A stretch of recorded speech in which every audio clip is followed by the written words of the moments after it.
begitu Ana lihat videonya, Ana udah berpikir nih anak-anak sakaratul maut nih kayaknya nih. Ana udah di jalan udah nangis-nangis aja. Kekuatan mukmin itu bukan pada fisiknya, tapi pada hatinya.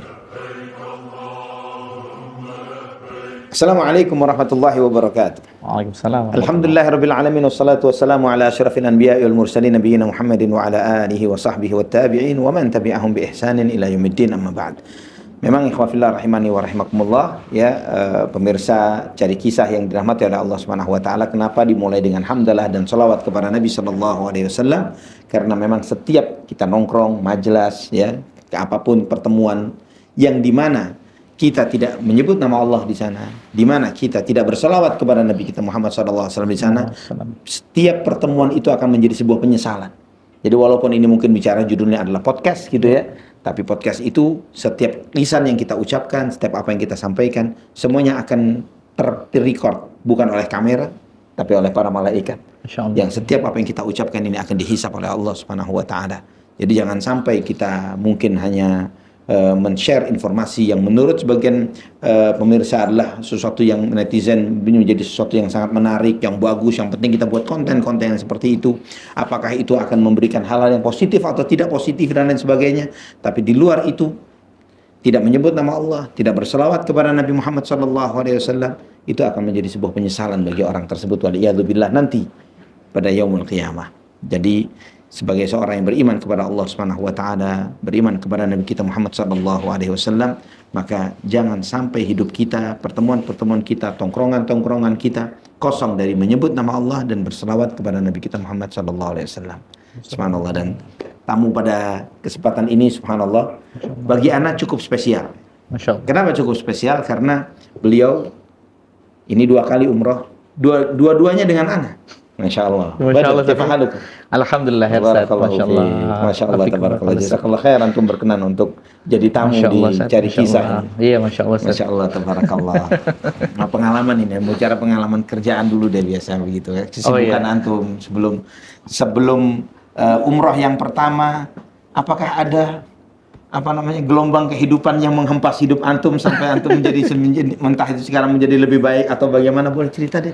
Boleh Ustaz. Bismillahirrahmanirrahim. Assalamualaikum warahmatullahi wabarakatuh. Alhamdulillahirabbil alamin. Hamdan katsiran thayyiban mubarakan fih. Ustaz, ana Masya Allah ya, hari ini ketemu lagi dengan antum untuk cerita hari ini, dan menurut ana ini Masya Allah ya, ini momen spesial juga menurut ana. Karena dari cerita-cerita yang mau ana share ini mungkin antum juga salah satu yang menyaksikan kali ya pada saat itu ya, Masya Allah ya. Jadi mungkin sedikit cerita background ana. Nama ana Badar Ustaz, panggilannya Badar. Ana seorang pengusaha. Sebelumnya juga Ana bekerja di profesional, sebelumnya sempat di BUMN, kemudian membangun startup, lalu sempat bertahan cukup lama, lalu kemudian membangun beberapa usaha lain, nah diantaranya juga di F&B ya, dan juga di beberapa sektor lain. Startup itu sebelumnya startup ya? Sebelumnya startup. Berapa nilainya startup itu? Equity-nya berapa nilainya? Market cap-nya berapa sekarang? Wah, kalau dari funding round terakhir sih udah di 50 sampai 80 juta dolar saat sekarang. Iya. Tapi mungkin dengan situasi market sekarang ada perubahan ya, ada volatilitas memang. Ya itu juga salah satu pembelajaran lah. Dan itu mungkin itu juga salah satu trigger pada saat Ana mungkin Ana sedikit mundur ya. Background Ana sebelumnya kan Ana di salah satu bank plat merah. Bank BUMN. Dan memang pada saat itu karir lagi bagus-bagusnya. Banyak dapat penghargaan juga di sana, kemudian banyak promosi jabatan dan seterusnya yang dialami gitu ya. Masya Allah. Cuman alhamdulillah Allah kasih hidayah Ustaz. Ana mempertanyakan eksistensi Ana di perusahaan itu sebenarnya. Yang tadinya Ana berkeinginan untuk jadi pegawai terlama di sana. Karena cita-cita awalnya begitu? Awalnya gitu, karena Ana pada saat Ana masuk itu Ana pegawai termuda Ustaz. Masya Allah. Jadi Ana pikir kalau Ana pensiun di situ Ana pasti jadi pegawai terlama. Masya Allah. Simpel banget pikirannya waktu itu ya. Karena waktu itu zaman itu tuh per 10 tahun tuh dapat 1 koin Ustaz. Koin emas penghargaan. Nah, tadi Ana berpikir Ana mungkin satu-satunya bisa dapetin 3 atau 4 koin. Pada saat itu berpikirnya begitu. gitu ya. Jadi kalau 4 koin artinya 40 tahun kerja di Iya, situ, Masya Allah gitu ya. gitu kan. Anda pikir, oh mungkin kalau karirnya bagus, lanjut jadi direksi, jadi komisaris, dan seterusnya. Zaman itu masih berpikirannya cuma sesimpel itu ya, Ustaz. Alhamdulillah antum sudah berhenti dari sana, jadi entrepreneur, jadi pengusaha. Iya. Jadi ngumpulin 4 atau 40 koin lebih cepat dan lebih gampang gitu ya. Dan mungkin koinnya nggak ada fisik ya, Ustaz. Jangan belok. Masya Allah, Masya Allah. Masya Iya. Allah, nah. Jadi memang pada saat itu berpikirnya memang Ana mempertanyakan eksistensi Ana di perusahaan itu gitu kan. Allah kasih hidayah mengenai bahaya riba dan seterusnya gitu. Di situ akhirnya Ana berpikir bahwa ini tempat harus Ana tinggalin dengan segala benefit dan segala fasilitas yang mungkin Ana terima pada saat itu. Cuma Ana potong dikit. Jabatan antum apa terakhir di sana? terakhir itu Ana jadi first senior manager. First senior manager. Salary berapa?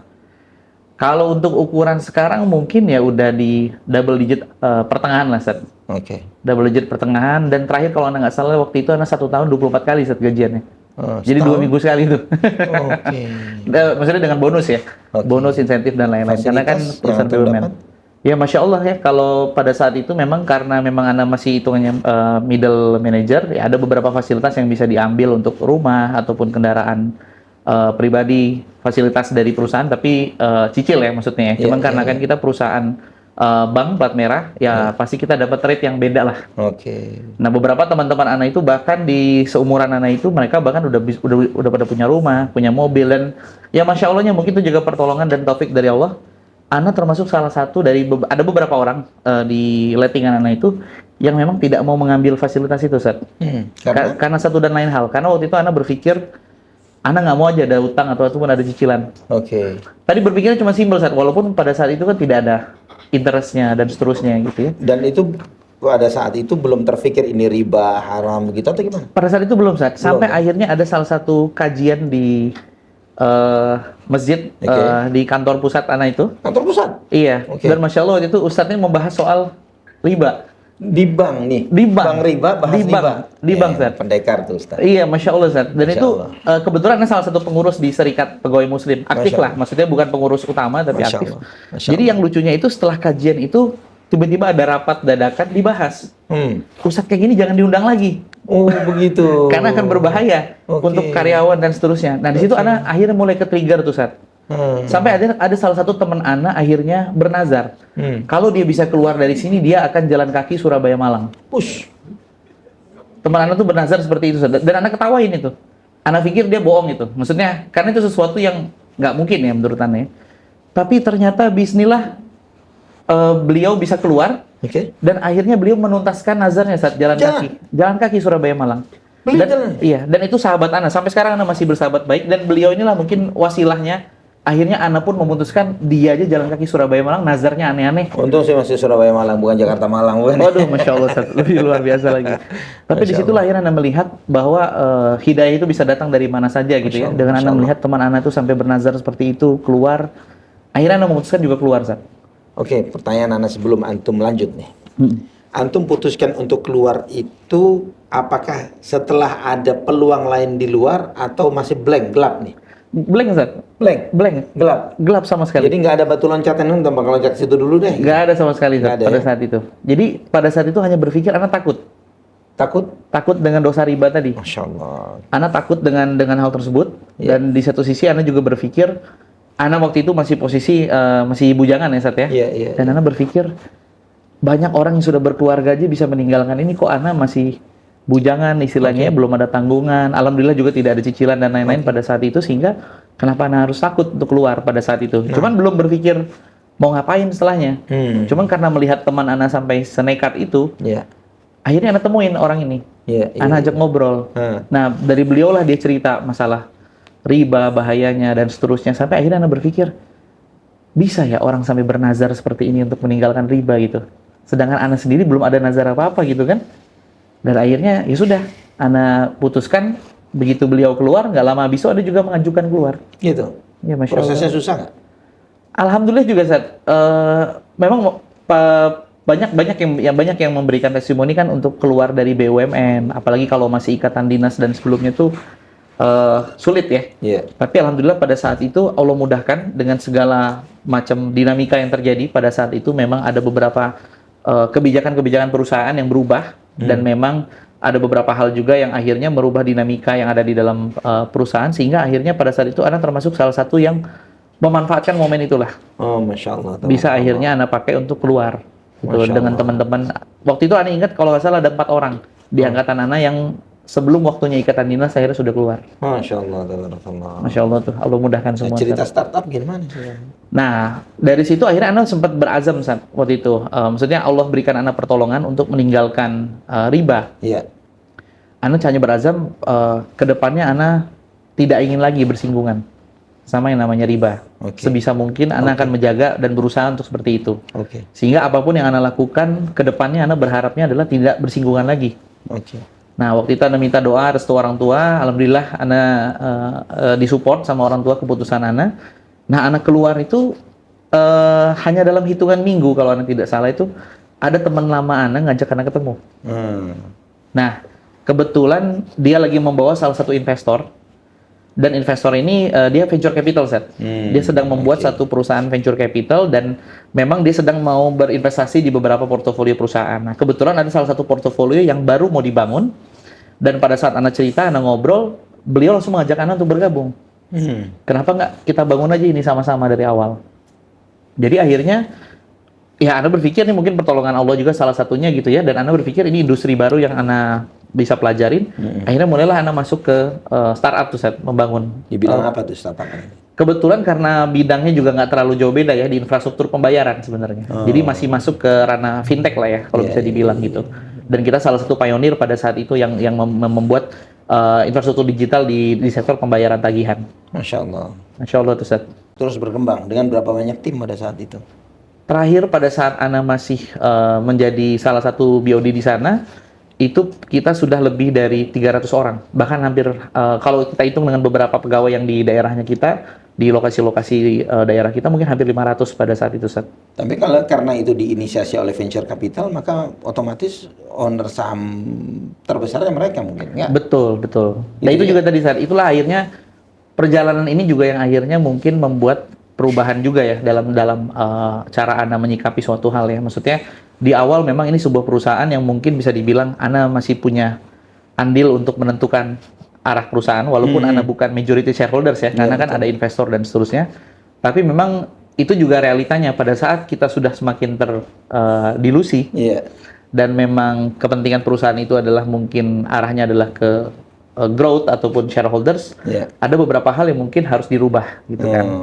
Nah, salah satunya itu yang akhirnya jadi pemicu Ana juga untuk memutuskan meninggalkan kembali perusahaan yang awalnya Ana bikin dari nol tadi. Masya Allah. Karena pada saat pendanaan terakhir sebelum Ana keluar itu, kita dapat pendanaan dari salah satu bank terbesar di Asia Tenggara. Masya Allah. Jadi ada investor dari luar, mereka masuk dananya cukup besar, dan memang pada saat itu mereka pun juga mengakuisisi salah satu bank terbesar di Indonesia.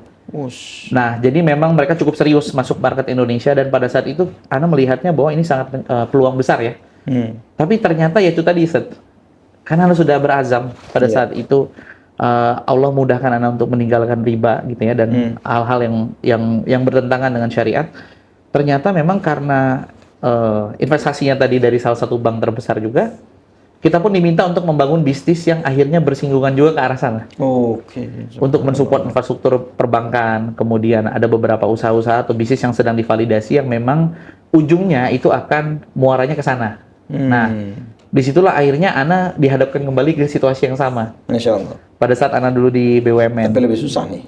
Kali ini lebih susah, karena ini perusahaan yang Ana bangun sendiri, Ana salah satu pemegang saham di sana, kemudian Ana cukup berharap pada saat itu perusahaan ini bisa menjadi perusahaan Ana terakhir kalinya gitu ya, bekerja di situ sampai mungkin Ana pensiun dan lain-lain. Tapi ternyata hati Ana malah jadi nggak tenang, Zat. Karena harus ada tanda tangan Ana di situ kan ya, dalam mengambil keputusan. Walaupun mungkin Ana bukan sebagai pemegang saham terbesar lagi pada saat itu, cuman disitulah yang akhirnya jadi kegalauan sebenarnya. Nah disitulah akhirnya Ana memutuskan untuk keluar lagi tuh, Zat. Nasib saham antum gimana? Ya kalau dengan segala konsekuensinya ya Ana harus kehilangan beberapa potensi saham yang Anda bisa terima di kemudian hari karena Anda sebagai salah satu eksekutifnya. Kemudian yang kedua juga Anda tidak punya lagi kontrol ya terhadap apa yang bisa Anda lakukan di perusahaan, sehingga ya sekarang tinggal bisa kita bilang on paper aja. Oh gitu ya. Kalau bicara on paper berapa yang antum tinggalkan kalau bicara angka nih? Masya Allah, Ustaz. Ya pada saat itu lagi tinggi-tingginya ya mungkin ratusan ke jutaan kali, Ustaz ya. Jutaan apa nih? Dolar, Ustaz. Oh, Masya Allah. Dolar. Potensi nilainya bisa sampai sebesar itu. Antum tinggalin? Ya Masya Allah, Allah mudahkan untuk, walaupun berat, Ustaz. Berat, Masya Allah, berat. Berat sekali pada saat itu. Orang tua gimana itu? Balik lagi, Ustaz. Alhamdulillah ya, ini salah satu nikmat yang Allah berikan untuk Ana ya. Orang tua Ana, salah satu orang tua mungkin yang memberikan dukungan. Masya Allah. Dari anak kecilnya sampai sekarang tuh, apapun yang Ana lakukan tuh dibebaskan lah. Selama Ana bertanggung jawab dengan pilihan Ana. Masya Allah. Nah, itu yang menurut Ana cukup dalam. Pada saat itu Abah Ana bilang, kalau misalnya memutuskan untuk keluar lagi karena masalah yang sama, ya berarti nanti ke depannya jangan dibuka lagi peluang yang sama. Oke. Walaupun ternyata emang Anda lihat kehidupan sehari-hari kita memang banyak sekali beririsan dengan hal-hal seperti itu gitu kan. Gimana? Sehingga sulit untuk kita kontrol. Cuman ya alhamdulillah orang tua mendukung. Kebetulan waktu itu Anda juga sudah menikah, Sat. Baru punya anak satu ya. Anda juga bilang sama istri Anda, nih siap-siap nih ngencangin ikat pinggang. Oh gitu ya. Karena kan kita di posisi yang jobless lagi ya, bisa dibilang Sat ya. Jobless, nggak ada penghasilan tetap dan seterusnya dan belum ada kepastian juga gitu ya mengenai apa yang Anda miliki, baik berupa saham dan aset-aset lainnya yang bisa Anda miliki gitu ya. Sehingga akhirnya Anda memulai lagi dari awal lagi tuh, Sat. Masya Allah. Dari nol lagi nih? Dari nol lagi. Cuman pada saat Anda dengar juga ketika untuk yang kedua kalinya ini, antum nggak keluar sendirian, bawa gerbong katanya. Nah, memang pada saat itu, alhamdulillahnya Anda tuh di awal ada sempat mengusahakan bahwa kita berusaha untuk mengarahkan perusahaan ini ke arah yang syariah compliance ya. Jadi kita membawa teman-teman yang bekerja di perusahaan itu yang memang membawa prinsip yang sama dan kita coba yakinkan shareholders kita bahwa perusahaan ini harusnya bisa berkembang dengan cara yang sama gitu. Namun pada akhirnya memang karena kondisi market dan juga memang kita tidak punya kontrol penuh terhadap kebijakan, kita harus mengambil keputusan tidak bisa. Nah, sehingga akhirnya pada saat Ana memutuskan keluar, teman-teman yang memiliki visi yang sama pun akhirnya memutuskan juga untuk keluar dan ada yang bergabung juga dengan Ana sampai saat ini gitu. Masya Allah.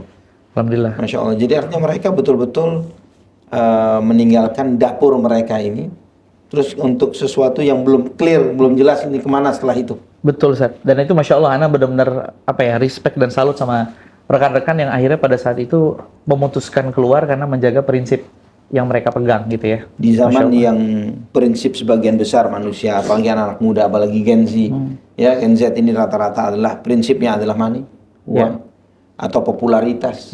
Prinsipnya adalah yang penting dikenal, yang penting punya uang, yang penting begini, dan antum masih memegang prinsip keimanan untuk ini seperti ini adalah sesuatu yang sangat langka, ya sesuatu yang sangat langka. Dan ya ikhwafillah rahimani wa rahimakumullah, ketika seseorang hidup tanpa prinsip dan akidah, maka dia ini kehilangan sebagian dari sifat kemanusiaannya, ya karena kita ini manusia bukan dengan benda yang nempel di tubuh kita. Ya, kita ini adalah dengan apa yang Allah telah subhanahu wa ta'ala sematkan berupa Islam dan iman di dalam diri kita. Sebagai contoh, dari anak kasih insight sedikit sebagaimana yang Allah subhanahu wa ta'ala sebutkan di dalam Al-Quran, ya, al-malu wal banuna zinatul hayatid dunya. Harta dan anak itu perhiasan kehidupan dunia. Allah sebutkan sebagai zina, perhiasan, bukan qimah, bukan kualitas atau nilai. Ya, harta dan anak itu cuman perhiasan, bukan kualitas seseorang, nilai seseorang. Bahwa kualitas seseorang itu tidak dilihat dari berapa harta yang dia miliki, tidak dilihat dari jabatan apa yang dia duduki, tapi lebih dari itu adalah keilmuannya, keimanannya, akhlaknya.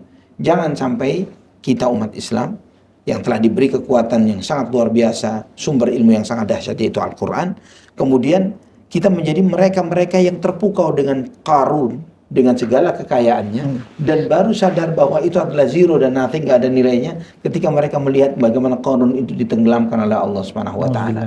Kita harus mengenali apa kualitas diri kita, yaitu dengan ilmu dan iman yang Allah anugerahkan kepada kita. Fadhal, silakan antum lanjutkan. Setelah itu bagaimana prosesnya? Nah, setelah itu memang Anda mulai berusaha lagi saat ini. Anda berusaha untuk membuka jaringan-jaringan lama, kemudian dengan jaringan-jaringan ini dikenalkan dengan satu dan lain. Termasuk salah satunya kan bertemu dengan antum ya pada saat itu ya. Anda mencoba merintis salah satu usaha di sektor peternakan dengan berbasis teknologi pada saat itu. Dan memang pada saat itu juga Allah berikan taufik untuk mungkin circle Ana berganti, Ustaz ya. Jadi Ana bertemu dengan circle-circle pertemanan yang baru, ya salah satu yang bertemu dengan antum juga. Dan pada saat itu kan Ana masih di tahap kegalauan ya, Ustaz ya, terhadap apa yang mau Ana lakukan ke depannya. Dan mungkin kalau antum masih ingat pada saat itu kan antum mengingatkan ke Ana adalah minta kepada Allah. Iya kan? Minta kepada Allah, dan waktu itu antum bilang bahwa ya sebenarnya kecil urusan kayak gini nih. Kalau Allah bilang jadi, kalau Allah bilang enggak, berarti itu yang terbaik buat kita. Nah, makanya pada saat itu akhirnya Ana berpikir, Ana bilang sama Abah Ana, sama Umi Ana, bagaimana kalau dengan tabungan yang tersisa ini kita umroh aja. Masya Allah. Karena Ana akhirnya berpikir pada saat itu, Ana ini mungkin lebih dari setengah umur Ana itu Ana dirantau, Ustaz. Ya pada umumnya orang-orang Sumatera ya, kita banyak yang merantau. Ana merantau dari umur 13 tahun. Nah, lebih dari setengah hidup Ana ini merantau. Sehingga banyak waktu-waktu Ana ini yang hilang dengan orang tua Ana. Walaupun hampir setiap hari itu Ana selalu telepon dan seterusnya ya. Masya Allah, orang tua Ana juga memberikan restu untuk Ana merantau. Nah, di situ akhirnya Ana berpikir gitu, dengan apa yang tersisa ini, apa yang bisa Ana berikan untuk orang tua Ana. Sehingga ya salah satu yang Ana pikirkan adalah memori yang hilang. Maksudnya Ana sampai usia Ana sekarang, berapa banyak momentum memori Ana yang hilang karena Ana hidup di rantau sehingga Ana tidak bersama sama orang tua Ana. Nah, disitulah akhirnya Ana berpikir, kenapa Ana nggak coba bikin memorinya ini pada saat Ana masih punya kemampuan. Masya Allah. Yaitu salah satunya umroh gitu kan, karena Ana berpikir ini umroh perdana untuk Ana. Dan menurut Ana ini sangat spesial, ya Ana berharapnya Ana bisa juga dengan orang-orang yang spesial untuk Ana gitu. Masya Allah, barakallahu fiik. Itulah akhirnya Allah mudahkan semua, dan Masya Allah ya, Alhamdulillah pada saat itu juga kan Ana berkesempatan umroh di saat yang istimewa juga ya, di bulan Ramadan. Karena pada saat itu antum yang ceritakan ya waktu itu ya, keutamaan berumroh di bulan Ramadan itu kan seperti berhaji bersama Rasulullah SAW. Betul. Dan Alhamdulillah waktu itu Abah Ana yang selama ini mungkin belum pernah ya merasakan Ramadan di Mekah ataupun di Madinah gitu ya, untuk menjalankan umroh. Abah Ana itu sudah tua, Seth, gitu kan, dan secara fisik berat ya untuk beraktivitas berat. Tapi pada saat mendengar ingin berumroh di bulan Ramadan, itu Abah Ana langsung mempersiapkan diri, Seth. Luar biasa. Itu yang Ana salut ya, Masya Allah. Umi Ana bercerita gitu, Abah Ana sampai sempat diet dulu untuk nurunin berat badannya biar nggak capek gitu ya, pas tahu kita mau umroh, sampai akhirnya berangkat 3 minggu, 4 minggu sebelum umroh itu udah datang dulu ke Jakarta, di rumah gitu ya. Jadi biar fisiknya recovery dulu, dan Masya Allah, Ana pas sampai sana pun Ana yang kalah malah gitu ya. Jadi kalau Ana pikir-pikir, Masya Allah ya, umroh itu memang betul-betul rahasia Allah ya, baik pertolongannya, baik waktunya. Kalah gimana maksudnya ini? Jadi selama perjalanan umroh itu, Masya Allah, itu kan bulan Ramadan, Ustaz. Dimana pada saat itu juga lagi panas-panasnya, kita nggak bisa makan ya kan? Tapi kan kita harus beribadah. Benar. Nah, Ana sendiri karena mungkin itu umroh pertama untuk Ana, udara juga pada saat itu juga panas dan seterusnya, secara fisik adalah kelelahan, kering, bibir berdarah sampai kulit kering semua etc. Tapi Masya Allah, Abah Ana tuh nggak ada keluhan sama sekali, Alhamdulillah. Maksudnya beliau pun nggak mengeluh gitu ya. Masya Allah. Bahkan mungkin kalau secara energi beliau lebih banyak energinya daripada Ana. Masya Allah. Masya Allah. Itu yang Ana sampai Masya Allah sampai sekarang Ana berpikir memang betul-betul umroh itu pertolongan Allah ya. Ibadah itu pertolongan Allah. Ada perkataan Aimatus salah seorang ulama salaf terdahulu, beliau mengatakan bahwa kekuatan mukmin itu bukan pada fisiknya, tapi pada hatinya. Masya Allah. Ya, kekuatan mukmin itu bukan pada fisiknya tapi pada hatinya. Oleh karena itu beliau menyampaikan, begitulah kamu lihat bagaimana orang-orang tua dengan semangatnya dia menjalankan ibadah kepada Allah, puasa, sunnah dengan sangat istiqamah. Ana mengenal salah seorang tetangga Ana, beliau ini sudah 5 tahunan, itu puasa Daud terus. Masya Allah. Padahal usianya hampir 90 tahun. Masya Allah. Ke masjid dengan tongkatnya, dan beliau selalu di soft paling depan. Ana selalu ingat, terbayang di mata Ana, bahwa dia selalu soft paling depan di sebelah kiri. Ana selalu perhatikan, Masya Allah, ini orang 5 tahun. Tahuan dari mana? Itu pun karena tidak sengaja Ana bertamu dan sebagainya. Anaknya mengatakan, Alhamdulillah nih Abah nih, sejak beliau puasa Daud jadi lebih segeran gitu, lebih Masya Allah. Terus abahnya, wah jangan cerita gitu. Begitu kan. Masya Allah, beliau mau merahasiakan amalannya. Jangan cerita, wah. Gitu ke anaknya. Dari anaknya Ana dapat cerita itu gitu. Subhanallah. Dari situ kita melihat bagaimana anak-anak muda yang mungkin nge-gymnya kuat, bisa 2-3 jam bisa jadi Betul, ngangkatnya. Ustaz. Tapi Masya ngangkat Allah. kelopak matanya untuk ibadah nggak kuat, disuruh puasa sunnah juga. Masya Allah, Ustaz. Keder gitu Masya ya. Allah, Ustaz. Masya Allah, tabarakallah. Terus yang anak salut lagi dari ayah antum, karena kita Masya Allah, bersama tabarakallah. ya menjalankan ibadah umrah itu, yang membuat anak ini terkesan, sangat terkesan, dan akhirnya sangat menginspirasi juga bagi anak untuk memaksimalkan waktu ketika menjalankan ibadah umrah adalah beliau menghatamkan Quran ketika umrah. Ya, Masya Itu Allah, Ustaz. Masya Allah, tabarakallah itu. Itu anak akhirnya setelah itu anak menjalankan ibadah umrah dengan salah seorang anak-anak juga yang kebetulan juga beliau hafidz Quran, dan di situ kita anak memaksimalkan untuk bagaimana menghatamkan Al-Quran, atau memaksimalkan menghafal atau menghatamkan Al-Quran ketika perjalanan umrah itu, supaya nilai kualitas pahala itu akan lebih maksimal kita dapati. Masya Masya Allah. Allah. Dan di situ Anda juga akhirnya melihat, Ustaz, ya, bahwa memang umroh itu nggak cuma panggilan, tapi kadang seperti yang waktu itu di kajian Antum juga sempat sampaikan bahwa nggak semua orang itu akhirnya mendapatkan kenikmatan ibadahnya itu, Ustaz. Disitulah akhirnya Anda melihat betul-betul bagaimana orang-orang yang ada di sana pertama kali kan Anda datang ke Masjidil Haram ya. Orang-orang yang seumuran Abah Ana ini justru malah yang semangat-semangat ya. Masya Allah. Langkah kakinya cepat semua. Masya Allah. Terus Masya Allah. di bulan Ramadan mereka tarawih pun bahkan full ya, ikut tarawih sampai selesai. Masya Allah. Dan itu Anda hampir berpikir itu, anak yang masih muda ini, Masya Allah. tenaga bisa kalah gitu ya sama orang-orang tua. Tabarakallah. Nah, konteksnya umrah pertama ini dengan profesi antum sesudah antum pulang dari umrah, bagaimana?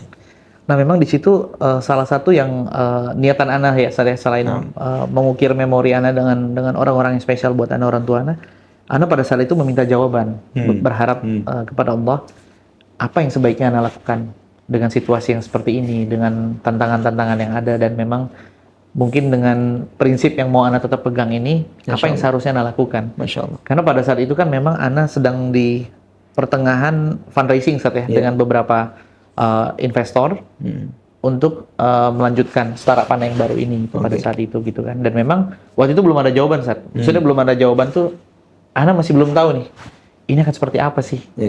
Dan kalau misalnya ini berlanjut terus dengan situasi seperti ini, ya bisa jadi ini gulung tikar nih. Pada saat itu ya, dan memang belum berpikir apalagi yang mau dilakukan nih.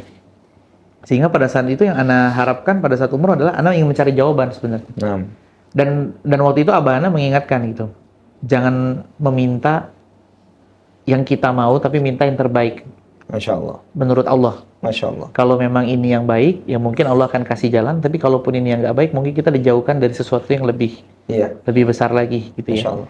Dan memang, Masya Allah, pada saat umroh itu memang hati Ana punya beberapa kecondongan-kecondongan terhadap investor tertentu, punya kecondongan-kecondongan untuk melakukan beberapa usaha tertentu, gitu ya. Sehingga akhirnya pada saat pulang, ya itulah yang Ana coba lakukan, gitu kan. Dan alhamdulillah, bismillah, memang akhirnya di tengah hal ini, Allah kabulkan doa-doa Ana gitu ya. Ada beberapa investor yang akhirnya tertarik dan seterusnya. Sampai akhirnya alhamdulillah pada saat itu Ana bisa mendapatkan pendanaan Ustaz, yang harapannya itu untuk memperbesar perusahaan. Tapi ternyata itu tadi Ustaz, kecondongan hati kita sama mungkin yang Allah rencanakan itu mungkin kita nih nggak tahu apa-apa lah istilahnya. Kalau Ana melihatnya sekarang gitu ya. Ana melihatnya setelah sekarang gitu. Pada saat itu kan Ana segitu berharapnya, dan dalam tanda kutip ya berharapnya itu, kalau ini jadi sesuatu, Ana mau coba bikin perusahaan ini sesuai dengan visi Ana, idealisme Ana, dan seterusnya. Tapi begitu pendanaan itu datang, Ana dihadapkan dengan cobaan yang lain, Ustaz. Yaitu salah satunya pada saat itu kan anak-anak sakit cukup keras ya, Ustaz. Sehingga Ana masih ingat, Ana itu menyelesaikan proses pendanaan itu dengan beberapa investor yang dari luar itu di rumah sakit, Ustaz. Bahkan beberapa calon karyawan, Ana interviewnya di rumah sakit. Subhanallah, sambil menunggu anak yang sedang dirawat. Iya, jadi total itu dalam 3 sampai 4 bulan itu, hidup Ana itu rumah sakit aja, Ustaz. Nggak jauh dari situ. Anak muter antum di situ. yang besar syahid nih. Syahid, ya. Usia berapa beliau waktu itu ya? Waktu itu umur sekarang kurang lebih 3 tahun, Ustaz. 3 tahun ya? 3 tahun. Apa yang 3 terjadi? tahun. Ya memang pada saat itu kan ada demam ya awalnya. Ana berpikir, dan itu Ana masih ingat betul. Ana posisi lagi keluar, ketemu dengan salah satu teman lama untuk meminta nasihat ya mengenai urusan bisnis ini. Dan tiba-tiba istri Ana telepon, anak-anak ini sakit gitu kan. kemudian ada seizures dan seterusnya sehingga harus masuk ke UGD gitu kan. Dan waktu itu begitu Ana lihat videonya, Ana udah berpikir nih anak-anak sakaratul maut nih kayaknya nih. Ana udah di jalan udah nangis-nangis aja karena pada saat itu lagi hari Jumat, hujan deras. Jadi Ana udah nih, Ana nggak tahu nih bisa ketemu atau nggak. Ana bilang sama istri Ana bawa ke IGD gitu kan. Dan alhamdulillah Allah masih pertemukan Ana dengan anak Ana sampai rumah sakit. Kita lakukan pengecekan, nggak ketahuan sakitnya apa Ustaz. Sampai akhirnya kita keliling ke lebih dari 8 dokter dan semuanya sama jawabannya. Belum ada jawaban yang pasti atas penyebab penyakitnya ini gitu kan. Walaupun gejala-gejalanya kelihatan gitu kan. Jadi kita coba keliling ke beberapa rumah sakit, ke beberapa dokter, tidak ada jawaban. Subhanallah. Sampai akhirnya ada salah satu dokter yang akhirnya memberikan rekomendasi untuk melakukan treatment aja dengan pengobatan. Dan memang pada saat itu ya pengobatannya luar biasa. Setiap hari harus ada 5 obat yang berbeda yang masuk dalam beberapa periode gitu kan. Dan harus ada pengecekan ginjalnya, pengecekan hatinya karena kan efek samping obat dan seterusnya. Yang akhirnya ternyata pekerjaan-pekerjaan ini yang akhirnya juga menyita di satu sisi menyita waktu dan komitmen Ana untuk memastikan hal ini. Tapi dari situ akhirnya Ana coba reflect mundur lagi pada saat itu dengan doa yang Ana sampaikan. Pada saat itu kan Ana memang betul-betul berdoa, Ana ingin punya pekerjaan ataupun usaha yang memang memungkinkan Ana untuk punya banyak waktu. Dengan orang tua Ana ataupun dengan keluarga Ana, dengan anak ataupun dengan istri ya. Masya Allah, tabarakallah. Dan ternyata disitulah akhirnya jawaban yang lebih besar baru Ana dapatkan. Ternyata dengan Ana menyelesaikan pendanaan dari investor ini, komitmen yang diminta jauh lebih besar, Ustaz. Oh iya jelas. Ya kan? Karena mereka pasti berharap ada kenaikan terhadap nilai yang mereka investasikan dan seterusnya. Sehingga pada saat itu justru Ana harus menghabiskan waktu Ana di luar. Malah habis waktu antum untuk investasi tersebut melebihi yang semestinya. Betul. Sampai ada satu momen di mana Ana sedang di luar kota, lagi menyelesaikan beberapa pekerjaan itu, Ana mendapatkan telepon dari istri. Nah, ini juga hal yang akhirnya mungkin jadi trigger untuk perjalanan Ana yang kedua ya pada saat itu saatnya. Jadi Ana itu sampai nyiapin ringtone khusus dan Ana tandain ke istri Ana. Karena setiap Ana dapat telepon atau handphone Ana getar, itu hati Ana nggak tenang. Ana naik pesawat, hati Ana nggak tenang. Karena mati handphone. Karena mati handphone. Karena pada saat posisi itu kan anak-anak sedang pengobatan dan seterusnya. Sampai ada satu momen Ana baru landing, mungkin Ana baru Ana dari Surabaya ke Tuban. Itu kan perjalanan hampir 4-5 jam ya. Kalau baru sampai itu saat malamnya Ana dapat kabar anak-anak masuk rumah sakit lagi. Allah. Sehingga besoknya Ana harus pergi lagi. Dan perusahaan itu tuh akhirnya mengkonsum Ana terus-menerus secara psikologis ya. Sehingga pada saat itu Ana sampai berpikir, apakah betul emang ini yang Ana inginkan gitu? Apakah betul ini yang harus Ana lakukan? Sampai akhirnya Ana ngobrol sama istri dan kebetulan ada beberapa investor yang masuk itu cukup suportif ya. Sehingga mereka memberikan beberapa solusi. Termasuk mereka menawarkan untuk membawa anak-anak ke luar negeri untuk mendapatkan kepastian. Supaya Ana bisa tetap fokus bekerja menjalankan perusahaan. Tapi di satu sisi Ana juga melihat dengan Ana difasilitasin ini tentu pasti ada ekspektasi lain lagi. Jelas. Ya kan? Jelas. Sehingga akhirnya disitulah Ana mulai galau lagi Sat. Apakah betul memang ini yang seharusnya dilakukan dan apakah betul sebenarnya ini jawaban dari doa Ana yang kemarin gitu kan? Lama Ana berpikir di situ sama istri, kemudian akhirnya Ana mempunyai beberapa pandangan ya yang Ana sampaikan dengan pihak investor sampai akhirnya keluar keputusan lah mengenai bagaimana Ana tetap bisa menjalankan perusahaan ini sambil Ana mendampingi pengobatan anak-anak ini saat ya. Cuman ternyata memang kita nggak bisa minta dua-duanya. Dan di situ lah mungkin Allah uji lagi. Allah uji niatan Ana gitu ya untuk memilih mengambil ini atau mengambil ini gitu dan dengan segala konsekuensinya gitu ya. Walaupun memang banyak Ana lihat di luaran sana teman-teman yang ya mungkin kalau Anda lihat prioritas ya Sat ya, mengenai pekerjaan ataupun keluarga dan seterusnya, dan mungkin juga mereka nggak punya pilihan lain gitu ya.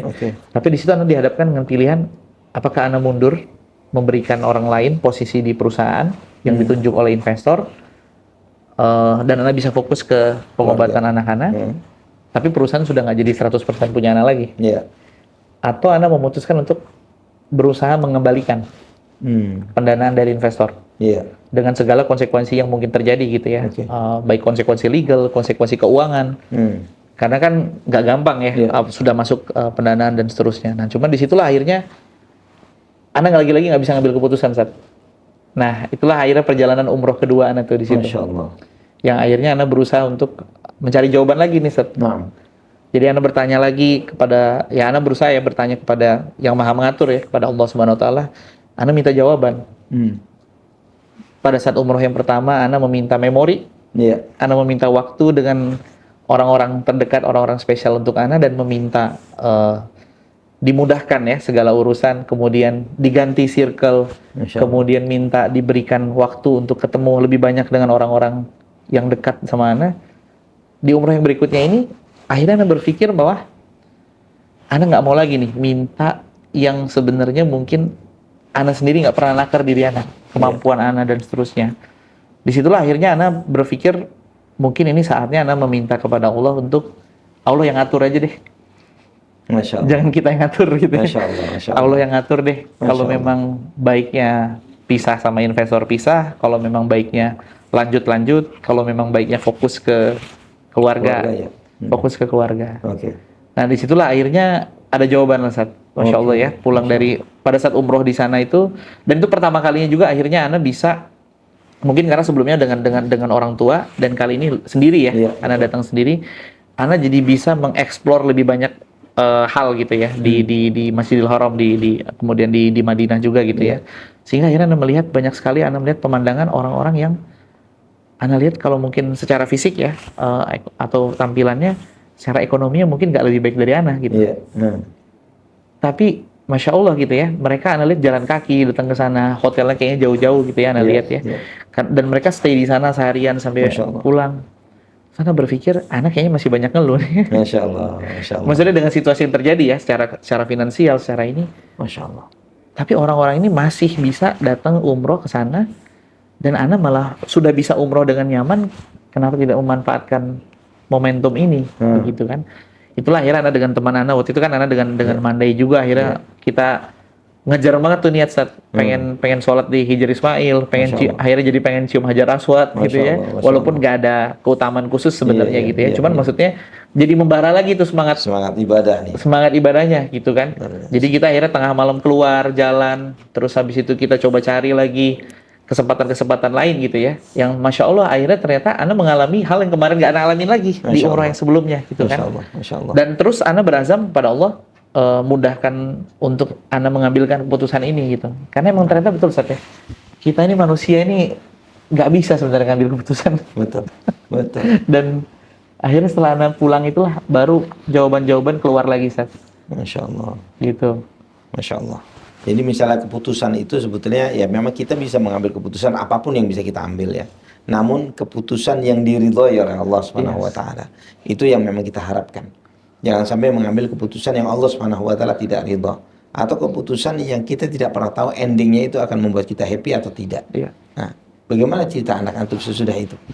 Nah, jadi memang akhirnya pada saat itu hati Ana dicondongkan untuk fokus ke pengobatan anak-anak. Dengan segala konsekuensinya gitu ya, yang mungkin dengan investor, kemudian dengan rekan bisnis dan seterusnya, yang akhirnya berimpact juga kepada tanggung jawab Ana yang lain gitu ya. Ada beberapa hal yang harus Ana tinggalkan, harus Ana stop. Dan ternyata itu akhirnya membuat sudut pandang yang baru lagi untuk Ana gitu, dalam artian ternyata memang betul hidup kita ini sebentar gitu. Maksudnya Ana sempat berpikir pada saat itu, Ana akan lakukan apa saja supaya pengobatan anak-anak ini bisa mendapatkan yang terbaik dan seterusnya. Tapi Ana juga di satu sisi ada kekhawatiran dengan situasi finansial, dengan situasi keuangan pada saat itu kan. Karena pada saat Ana memutuskan stop ini kan berarti Ana mengulang lagi pose yang sama, tapi ditambah lagi ada beban, tantangan yang baru nih gitu kan. Cuman ternyata betul pada saat kita memutuskan seperti itu, malah Ana jadi lebih banyak waktu untuk anak dan istri Ana, yang sebelumnya mungkin Ana lebih banyak keluar gitu ya. Terus kemudian Ana jadi melihat dunia ini dengan sudut pandang yang berbeda. Maksudnya ternyata orang punya uang pun, tapi pada saat ngelihat anaknya sakit atau orang terdekatnya sakit, nggak ada apa-apanya. Nggak ada nilainya. Nggak ada nilainya. Kalau kita bisa lepaskan semuanya pun kita lepaskan, tapi ternyata nggak bisa juga kan. Iya, betul. Karena balik lagi, nggak semuanya bisa kita beli dengan uang. Nah, disitulah akhirnya Ana mendapatkan pelajaran juga bahwa apa yang Ana minta kepada Allah itu Allah kabulkan sebenarnya dengan bentuk yang lain, gitu ya. Dan pada saat itu ada sedikit kekhawatiran dari hati Ana, maksudnya dalam artian ini bagaimana ini secara keuangannya, gitu kan? Terus bagaimana nih persepsi orang terhadap Ana yang selama ini track record profesional yang udah Ana bangun, terus Ana tinggalkan seperti itu dan seterusnya gitu ya. Sampai akhirnya itu terjawab lagi saat sekarang. Masya Allah. Gitu ya. Dalam artian pada saat itu Anda kan dihadapkan di posisi untuk mendapatkan pendanaan yang lebih besar lagi. Ya kan? Dan ada beberapa investor yang sudah menjamin dalam tanda kutip bahwa kalau Anda mengikuti plan yang mereka berikan, ada jaminan pendanaan yang jauh lebih besar yang akan diterima. Tapi ternyata itu baru terlihat sekarang, Zat. Dengan mungkin ya kita tahu situasi makro mikro saat ini, ekonomi banyak perubahan gitu ya. Kebijakan-kebijakan dari beberapa negara dan seterusnya itu mempengaruhi juga iklim ekosistem perusahaan startup di Indonesia. Insyaallah. Dan disitulah akhirnya Anda melihat hikmahnya gitu, Zat. Dalam artian Anda bertemu dengan teman-teman founder-founder startup yang lain, yang mereka itu justru dapat pendanaan jauh lebih besar daripada Anda. Bahkan ada yang sudah puluhan juta, ada yang sudah ratusan juta. Jawaban mereka cuma satu, lu enak banget itu dulu lu bisa buyback investor. Kita di posisi sekarang udah nggak bisa buyback. Oh iya. Dari mana kemampuan kita mau buyback? Karena terlalu besar investasi mereka. Sudah terlalu besar investasinya. Dan running bisnis mereka? Dan akhirnya mereka dihadapkan di situasi, ini sampai ada salah satu founder yang Masya Allah ya, Ana balik lagi ke cerita awal Ana mengenai memegang prinsip syariah. Salah satu founder startup yang Ana cukup tahu, beliau ini memegang prinsip syariah. Beliau terpaksa ngambil jalur pendanaan yang non-syar'i untuk mempertahankan perusahaan. Allah. Artinya untuk chip in tambahan supaya tidak terdelusi atau apa? Untuk perusahaannya bertahan di situasi ekonomi yang lagi nggak bagus seperti ini. Karena dia dihadapkan dengan tuntutan investor untuk mempertahankan perusahaan. Tapi investor udah nggak mau gelontorin uang lagi. Sudah stop. Akhirnya dia mau tidak mau untuk mau itu. Tidak mau harus ambil. Nah di situ akhirnya Ana langsung ingat ke doa-doa Ana sebelumnya gitu kan. Untuk Allah jaga Ana untuk tidak bersinggungan lagi dengan hal-hal yang seperti itu ya. Dari sisi keuangan. Masya Allah. Dan Ana hampir berpikir sama beliau, Ana tanya, kok bisa sih kan? Gak ada pilihan lain. Kata dia, nggak ada pilihan lain. Terus Ana berpikir, ada pilihannya, Ana bilang, tinggalin. Nggak bisa ditinggalin, kata dia. Kalau ditinggalin ini lewat semua. Nah di situ akhirnya Ana bilang, Masya Allah ya Allah jaga perasaan dan hati Ana pada saat itu untuk, berarti pada saat itu memang Allah ini lagi mengabulkan doa Ana gitu. Masya Allah. Cobaan yang datang pada saat itu akhirnya membuat Ana mengambil keputusan yang akhirnya berbeda dengan yang diambil sama rekan Ana ini gitu kan. Karena kita pada saat itu lagi di fase yang sama menunggu pendanaan dari investor yang sama juga kebetulan. Jadi memang kebetulan kita ini masuk di timeline yang sama pada saat itu.